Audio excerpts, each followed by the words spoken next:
mootummaa teenyaaf dhaamsaan isinii qaba. Ammarree arra dubbiin ta mootummaati. Mootummaan naannoo Oromiyaa, mootummaan federaalaa kan muummicha ministeeraa Dr. Abiy Ahmed biraan ga'a ijoolleen teenya. Dhageeffadhu akka daawwattaniin beeka. Jawaar Mohaammed warri nafxanyaadhaa isin dogoggorsiisee akka inni hidhamuuf wanni kakaasaa jiran oggu Jawaar mootummaan tun hiite Oromoon Jawaar jecha mootummaa tana rakkaati mootummaa tana Oromoodhaan wal dhoysisneeti cabsinaa ta'etu sagantaa baafataniiti namni mootummaa tana lamee wal dhoysisuu danda'u mootummaa aangorra jirtu tanaa fi ummata yoo Jawaar tuqamee ummanni Oromoodhaa mootummaa tana dhawa malee Jawaarii alatti mootummaa tanaaf ummanni dhagaan darbatu mootummaa tanatti tayattu Amaaraaf galtee jirti. Hanga nijraabiti dhaabni fadhe shaneen yoo dhuftee waan feeteette ummanni mootummaa tanatti dhagaan darbatu Amaarri mokkoree dhadhabe. Wayyaaneen shanee bittee dhadhabde. Banki zarafan waa hundaas godhan yaa'ii fadhan godhan Oromoon gabbaatee Jaallemaaroon shororkee isaadha. Jaallemaaroon deeggarru shaneen diina Oromooti shaneen kaansarii Oromooti Oromoon jechaa jirti biyyarraa hujii teenya hujiitti jijjiirte ooruun teenya ashiitte jechuudha. Alhamdulillah Oromoon haqa nuu garte Oromoon haqa ijaan garteeti dhugaa gartee alhamdulillah arra shiftaadhaa ni balleessine shiftaaf keessa jettee bakkayyuu haxaawaa jirti ooruusi bakkayyuu haxooysisnee dhabamsiisu teenya mallee haxooysisnee warra maqaa qabsoo keessa dhokatee qabsoo Oromoodhaa hongeessuu barbaadu maqaa Oromoo baafatanii Oromoo hongeessuun tasa amma boodan danda'amu tasuma inuman danda'amu inuma amma booda dhaloonni kun dhaloota maqaa baafattee dhuftee gowwoomsituu miti. Tanaafuu mootummaan teenya kan gowwoomne isin hin jenna. Jawaariif eegumsa guddaa godha. Takka wanni isin dhaaman. Amaarri Jawaar ajjeesee mootummaan Jawaarii durra ajjeesuu filattee jee olola isin irra kaasuu ta'a. Dhageeffadhaa. Shaneen ajjeestee Jawaar mootummaa ajjeesee jechuurraa gad hin deebitu. Lamaa qabadhu. Abin ajjeesee kuno hiduu dadhabanii ajjeesan jaanii olola isin irratti ofurraa gad hin deebi'an sadii qabadhu. Wayyaaneen ajjeestee kuno Abiyyi kuma jaanii iddaan hidhee boyaa'iin kaaturra jara biraa geemiidha kun Abiyyi taphate maa siin hin jeeyini dhageeffadhu. Afur dubbii Sidaamaa tana siin naggaffite Jawaar hin jeete Abiy dib godhe Jawaar jaanii maqaan akkas hin banne eegumsa godhiif shan dhageeffadhu. Sittiin himu jira dhugaa jirtu sitti himna xiqqollee kan sobamnee siin jenna jechuu mootummaan xiqqo mootummaan muummicha ministeeraa Dr. Abiy Jawaar ni hidhaa jee tasa naman hin gootan nin beekaan annin beeka ammoo warri isin hongeessuu barbaadu isa hidhuu yoo dandeenye isa miidhuu ni danda'a. Isa miidhanii isinin miidha isinin jechuurraan deebi'an ambaachoo fi jeesan si jeese siin jechuu jira dirqisirraa dhorku jirraa sirra baanee halkanii guyyaa Oromoon tun iyyitee bakkayyuu isiniif. Ha dubbates ha shergodes ha si barreesses ha fooraa kaayyate Oromoon mileenni tun hundi ta Feesbuuka keessa jirtu isinii iyyitee dubbii tana isinirraa dhaamsite. Si godhee siin jedhani. Khanyammas khasilama qasa dura Dr. Rijirufi khasilama qasa dura waybe khajechun jirtu tokkolleen arusa sawan biratin godhachu baru vello amaratin godhatu hundinu gabbeeti Dr. Abiy godhee jees rabbarreessa ture. As deebi'ete mas Oromoo fin qabsaa'e an sabboonaadha je Dr. Abiy sabboonummaan qabuun anja jechu anan abeet sabboonummaa waa wal barre silawaan nuti taane nu beeytani waan akkana gabbaatanii nu man dubbatan ammallee warra nun barini jira waan nuti taane warra dhaloota maal akka taane nuti nu kana bariiniitu jira malee nu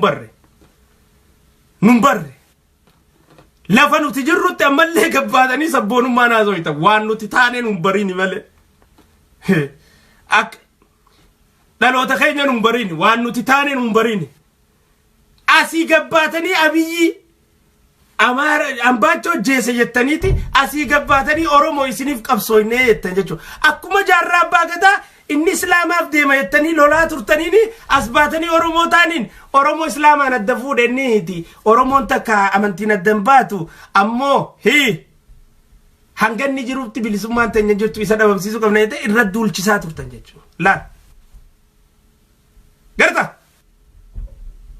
warri waan akkana gizee nuti dubbannu dhiigni danfuu jira jechuun maal goota jechuun ati ma ambeekaatiin dhiisaa Facebook kana jalatti warra tuftuf jiru akka buna danfetti ati keessa keessa jirtu itti marfadhu hulii san Oromoodhaa miti bari namicha san edaa kunis tanaaf falaq jaa yoo Oromoo ta'e maaltu falaq isa godhe dubbii Oromoo akkasi sobuu san sirrii eegan ta'in falaq wanni isa godhu maaltu jira akkatti Oromoo gowwoomsuuf walii galaniitu kasi Anjala saaxiluutu falaq isa godhaa jechuudha wanni isa danfisu tana ati beeku qabda inni kunis wanni edaa falaq ja'uuf edaa falaqii keessa jira jettee itti marfadhuun sinjaa jechuudha Oromticha kiyyaa fi Oromtitti tiyyataas jala jirtanitti isinii jira akkatti warra falaq ja'u kana itti bartaniin isinitti jira waatu keessaa falaq ja'a waan isa falaq godhu tana ati baru qabda jechuudha edaa bakkitu maaliif gurbaatu intalaa hojjoo karaa deemanii ambar jetteen intalaatu akuma barbaade waa ambar yoo harka kiyya kana tuqan akkanumattiin qirqir jaa jetteen yoo mool deemanii bakka shanachaa kana biratu daranuutiin qirqir jaa jetteen yoo bobaati jetta dafaa jala tuqan jigeetiin if wallaalaa jetteen yoo addati jetta nafaana dhungatan waan inni taawwachi boodan beekuu jetteen jechuudha maal jechuu jirtiin gurbaadhaan harkana tuqe achina tuqe addana godhe achi booda maal godhe jechuutti jirti akkas ta'e jechuu jirtiini jechuudha warra akkasi karoora baafatee jira jechuudha Oromoo tana hongeessuudhaaf hoggaati dubbii isaanii bakkarra dheete falaq jaa jechuudha dhiigni isaan keessa reaction maqa godhaniif osoo silaabarni usanii osoo dammaqinsa qabaatanii osoo beeyne ilma haadha nyaate diqaalticha jee aaraan ol darba jechuudha maal dubbii isa keessa jirtu saniitu falaq godhee aarrisan osoo hin beeyne asirra koomanta akka godhu isa godha jechuudha hoggu sanatti maal goota jechuudha ilmaan abbaa gadaa ilmaan jeneraal Waaqoo guutuu ilmaan Oromoodhaa kabakkayyuu jechuudha ilmaan Oromoo haati Oromootii fi abbaan Oromoo dees kana wanni as keessaa falaq irraa jiru isa keessa falaqiin jiraa jettee falaqii san baruu qabdaa jechuudha warri falaqiin beeyne jecha Harargeeti falaqiin maali war ijoollee Harargeedhaa keessin bira jiru gaafadhaa jechuudha falaqii keessa jiraa waa falaq jedha warra falaq keessaa jettu tana sanitti hubachuu qabnaa jechuudha tanaafuu muumicha ministeera wanni si dhaammannu eegumsa gahaa Jawaariif akka gootudha takka siifi Oromoo waliin buusuudhaaf karoorri wayyaanee fi jarri Amaaraa amma baafatee jiru shanee shiftaa wajjiinis hundaa wajji taatee baafatanii jiru Jawaar miidhuudha qabadhu tana bakka Amaarri jiru bakka wayyaaneen jirtu shaneen ni jirti addan baasinaa tana ummanni Oromoo tana hubatee jira shanee sadii jira ammaan tana shanee takka ta gullallee taa'u jirtu ta Daawud Ibsaatiin hoogganamtu shanee takka ta Jaallemaaroodhaan gaara keessaa hoogganamtu shaneen sadeeffaadhaa ta amma dhiyoo tana uumamte tan Naayiroobiidhaan dhugaasaa bakakkoodhaa Ayiseelloodhatti waraana leenjisu jiru katti gaafatamaa waraana Ayiseelloodhaan leenjuu jiru gammachuu abbooyyee firee Daawud Ibsaadhaa achi godhamee gurbaa kan ka Boorana achirraa kaasisiisanii kara kana meeysanii ilaammaatti hin beeynu kara kana kuchiisanii wanni quba qabnu jiru jalaa jirra shaneen sadeen tanaan sossoo jira takka ta nagayaa fakkaattee takka ta biyya keessaa loltu takka ta biyya ollaatirraa Booranaa fi kana keessatti yaa'ii humtu tana sadii sossoo jira sirritti hubachuu qabdi jechuu Oromoon sadeentu maaliif akka nama wal quban qabnee tawati jechuudha.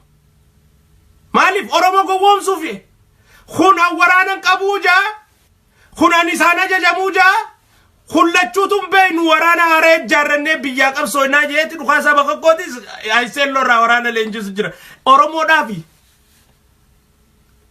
Oromoofi tanaafin bakka abinni jiru hunda shaneen ni jirti bakka warri ilmaan Oromooti aangorraa buusna bakka Dr. Abiy aangorraa buusna jaan hunda shaneen ni jirti wanni isin hin jawftan tanaafu abbaa fadhee waa ta'u qeessi Jawaar irraa cabuun qabu mootummaa dhaamu jirra jechuuti eegumsi gaan isaa godhamuu qaba Jawaar miidhaniiti siniifi mootummaa walitti sinnaquutaan amma dura baatii 7 moo 8 duraan dubbadhee jira dubbii tana mootummaadhatti jechuu dubbadhee ture dabarseetiin ture amma dura video maana asirratti baatii 7 moo 8 dura